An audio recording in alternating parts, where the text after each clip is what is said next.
Olá, tudo bem com você?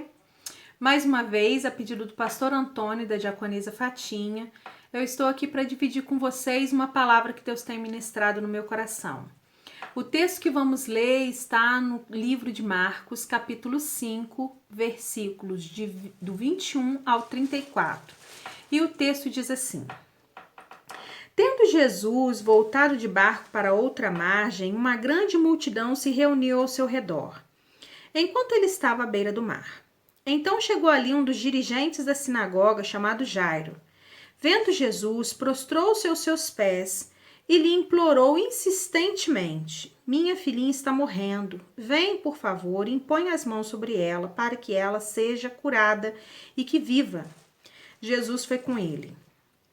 Uma grande multidão seguia e o comprimia. E estava ali certa mulher que havia 12 anos vinha sofrendo de hemorragia. Ela padecera muito sob cuidado de vários médicos e gastara tudo o que tinha. Em vez de melhorar, piorava. Quando ouviu falar de Jesus, chegou por trás dele, no meio da multidão, e tocou em seu manto, porque pensava: se eu tão somente tocar em seu manto, ficarei curada. Imediatamente cessou sua hemorragia e ela sentiu em seu corpo que estava livre do seu sofrimento. No mesmo instante, Jesus percebeu que dele havia saído poder, virou-se para a multidão e perguntou: Quem tocou em meu manto? Responderam seus discípulos: Vês a multidão aglomerada ao seu redor e ainda perguntas: Quem tocou em mim? Mas Jesus continuou olhando ao seu redor para ver quem tinha feito aquilo. Então a mulher, sabendo o que lhe tinha acontecido, aproximou-se, prostrou-se aos seus pés e, tremendo de medo, contou-lhe toda a verdade. Eu queria que refletíssemos sobre a vida dessa mulher, sobre essa mulher, né? Sobre o que a Bíblia diz a respeito dessa mulher, a história dela. Mas antes de fazer essa reflexão, eu gostaria de convidar você a orar comigo, convidando o Senhor a fazer parte dessa reflexão, dessa palavra e a ministrar nos nossos corações. Senhor, em nome de Jesus, nessa hora, queremos convidar o Senhor a fazer parte deste momento. Queremos, em nome de Jesus, pedir que o Senhor fale aos nossos corações. Eu quero pedir, ó Deus, que o Senhor me use para dividir com meu irmão aquilo que o Senhor tem ministrado no meu coração. E quero pedir em nome de Jesus que não haja impedimento para que o meu irmão ouça, para que esse meu irmão ouça a tua voz, sinta a tua presença, em nome de Jesus. Manifesta, Deus, no nosso meio o teu poder. Tenha misericórdia de nós, é o que clamamos ao Senhor, em nome de Jesus. Amém. Nós sabemos pouco a respeito dessa mulher. Sabemos apenas o que a Bíblia diz nos versículos 25 e 26, que diz que essa mulher sofria de hemorragia há 12 anos, que ela também sofreu muito nas mãos dos médicos e gastou tudo o que tinha, mas ao invés de ser curada, ela piorava. Essa mulher, depois de gastar todos os seus recursos, de todas as suas forças, ela se encheu de fé e coragem, entrou no meio daquela multidão e tocou no manto de Jesus e viu ali a sua vida ser transformada. Aquela mulher, ao fazer isso, ela infringiu uma lei de Israel. Ela infringiu a lei de Israel que fala a respeito da purificação. Não podemos afirmar que ela era judia, mas supondo que aquela mulher fosse judia, nós podemos compreender o tamanho da coragem daquela mulher de infringir tamanha lei. Porque ao passar no meio da multidão, não há como passar no meio da multidão sem encostar nos outros. Aquela mulher encostou em muitas pessoas. E, segundo a lei de Israel, ela tornou aquelas pessoas impuras. E ao tocar em Jesus, também elas tornaria, se este não fosse Deus, ela tornaria ele impuro. Podemos entender também, diante dessa lei de Israel, a dimensão do problema dessa mulher. Nós mulheres entendemos, né? As mulheres que estão me ouvindo entendem bem toda essa questão e pode pensar, poxa, difícil mesmo, 12 anos sofrendo com um fluxo de sangue. Mas no contexto daquela sociedade em que essa mulher vivia, o problema dela era ainda maior. Essa mulher era marginalizada. No texto de Levítico, capítulo 15, versículo 25 a 31, podemos ver como essa mulher era vista dentro dessa sociedade. Vou ler para vocês. Quando uma mulher tiver um fluxo de sangue por muitos dias fora da sua menstruação normal, ou um fluxo que continue além desse período, ela ficará impura enquanto durar o corrimento, como nos dias da sua menstruação.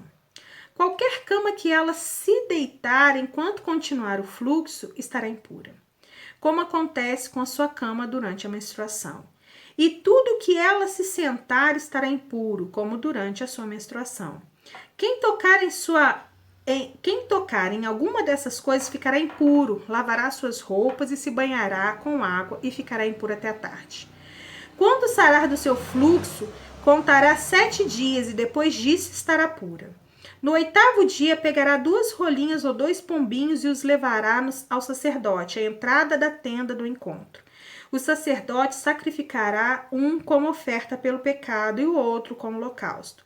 E assim fará propiciação em favor dela perante o Senhor devido à impureza do seu fluxo. Mantenham os israelitas separados das coisas que os tornam impuros, para que não morram por contaminar com sua impureza o meu tabernáculo que está entre eles. Essa era a realidade dessa mulher. Não era só um incômodo por sair sangue dela. Ela era marginalizada. Ela não poderia ir na casa de nenhuma amiga porque tudo que ela tocasse ficaria impuro. Ela não poderia receber visitas porque todas as pessoas que tocassem essas coisas ficariam impuras. Essa era a realidade dessa mulher. Essa mulher, ela não só sofria de um problema de saúde, mas ela sofria com uma questão social. Ela tinha muitos problemas. Então, essa mulher, diante de todo esse problema, diante do sofrimento que ela viveu durante 12 anos, ela se encheu de coragem e entrou no meio daquela multidão. Isso pode até justificar, né, essa questão da impureza, pode justificar o medo quando ela se revela a Jesus e o texto fala que ela teve medo, pode justificar o seu medo, né? Porque ela era impura. E a impureza era relacionada à morte, como lemos aqui no livro de Levítico. Aquela mulher tinha grandes problemas. E ao entrar no meio da multidão, ela tornou impuro as pessoas em que ela tocou. E ela tornaria também Jesus impuro se este não fosse Deus. Então, podemos pensar, podemos entender que a dinâmica com Jesus é diferente. Muitos são os textos na Bíblia em que vemos que Jesus toca naquilo que é impuro. E ao invés de se tornar impuro, ao invés de compartilhar da impureza daquela outra pessoa, Jesus é a pessoa que desfruta daquilo que Jesus tem, da pureza de Jesus. É a pessoa que é purificada, é a pessoa que é curada, é a vida da pessoa que é transformada. A dinâmica com Jesus, ela é diferente. Assim, foi dessa forma, né? Foi nessa dinâmica que a mulher, ao tocar em Jesus, não o tornou impuro, mas sim compartilhou da pureza de Jesus e foi curada e recebeu o poder que precisava para desfrutar de uma vida diferente da vida em que ela vivia. Não estamos vivendo momentos diferentes, né? Estamos vivendo um momento em que o outro nos parece contaminado. E que nós também parecemos contaminados para o outro. Estamos vivendo um momento em que temos que ter restrição social. Em um país caloroso como o nosso, ter restrições como essas que estão sendo impostas agora é um desafio muito grande, né? Não podemos mais abraçar, não podemos mais ir na casa do amigo, o amigo não pode, porque partimos do pressuposto de que podemos contaminar alguém ou alguém pode vir a nos contaminar. E aí, dentro desse contexto, podemos depositar a fé em muitas coisas. Depositamos a fé no governo que pode nos direcionar aquilo que podemos fazer. Podemos depositar a nossa fé nos cientistas que estão desenvolvendo as vacinas, mas na verdade temos que centrar os nossos pensamentos assim como essa mulher centrou. Nós devemos buscar aquele que tudo pode. Não há restrições para se aproximar de Jesus. O Senhor Jesus está acima de todas as coisas. Coronavírus para Jesus não é um desafio. Questões econômicas para Jesus não é um desafio. Jesus está acima de todas essas coisas. Nesse momento, nesse dia, eu quero convidar você a voltar os seus olhos para aquele que tudo pode. Aquele que tem o domínio de todas as coisas, que sabe de todas as coisas e que pode resolver todas as coisas. O nosso Senhor Jesus. Ele continua, querido irmão e querida irmã, ele continua sentado no seu trono à direita de Deus Pai. Ele continua sendo acessível. Somente é necessário, somente que o busquemos. É necessário somente que nos rendemos a Ele. Nos entreguemos a Ele. Somente é necessário isso, né? Muito pouco. Aquela mulher teve que romper toda uma barreira para chegar a Jesus. E não há restrições para chegarmos a Jesus. Mas ainda assim, muitas das vezes, depositamos a nossa fé naquilo que é limitado, naquilo que é muito pouco. O governo, ele tem um poder limitado. A vacina, ele tem um poder limitado. Mas Jesus não tem um poder limitado. Temos e devemos nos render a Ele. Temos e devemos que buscar a Ele. Porque Jesus pode, querido, Jesus pode. Jesus pode curar quem está me ouvindo e estiver doente. Jesus pode transformar aquele problema que te parece impossível, para Ele não é. Não há impossíveis para o nosso Deus. Jesus é aquele que ressuscita mortos. Jesus é aquele que cura os enfermos. Jesus é aquele que liberta cativos. Jesus é aquele que transforma toda e qualquer situação. Não há restrições para alcançarmos esse Jesus. Podemos e devemos buscar a Ele. Eu não sei se aquela mulher, né, além da cura, eu não sei se aquela mulher entendeu a dimensão do seu ato, a dimensão da sua coragem, né? A dimensão da transformação que ocorreu na vida dela. No versículo 34 de Marcos, vamos voltar lá.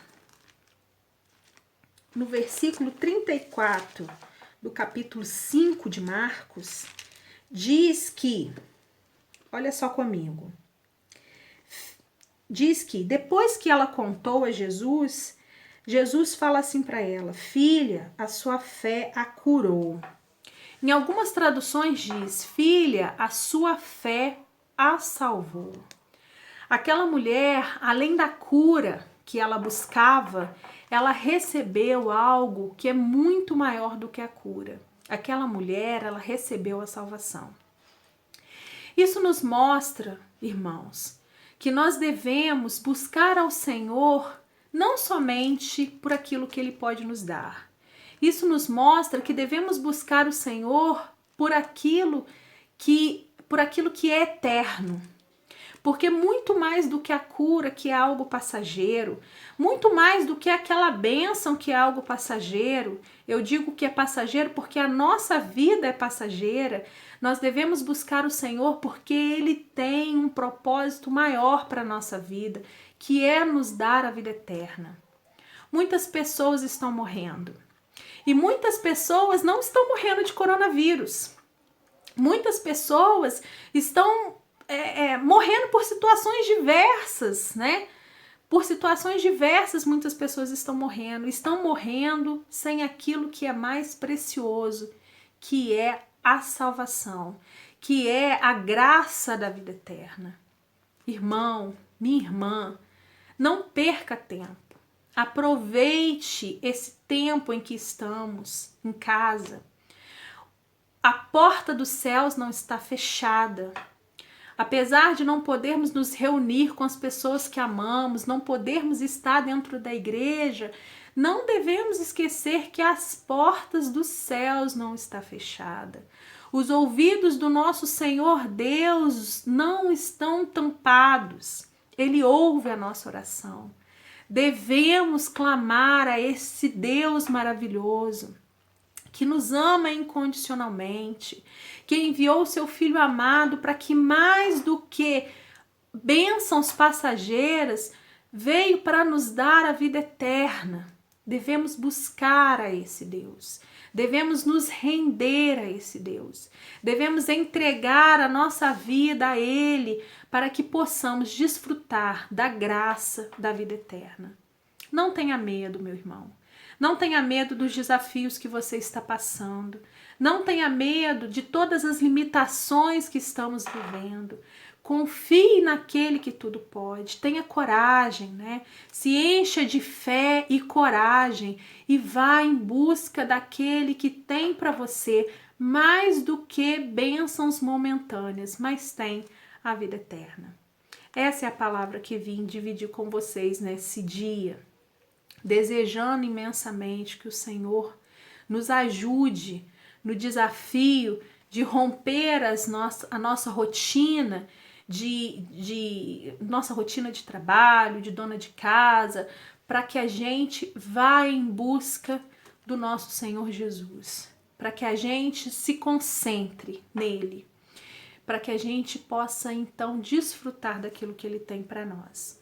Quero e desejo isso para minha vida e quero e desejo isso para a sua vida também.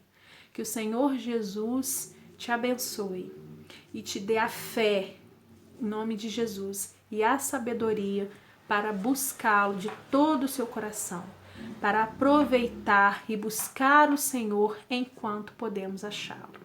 Deus abençoe a sua vida. Deus abençoe a sua casa. Em nome de Jesus.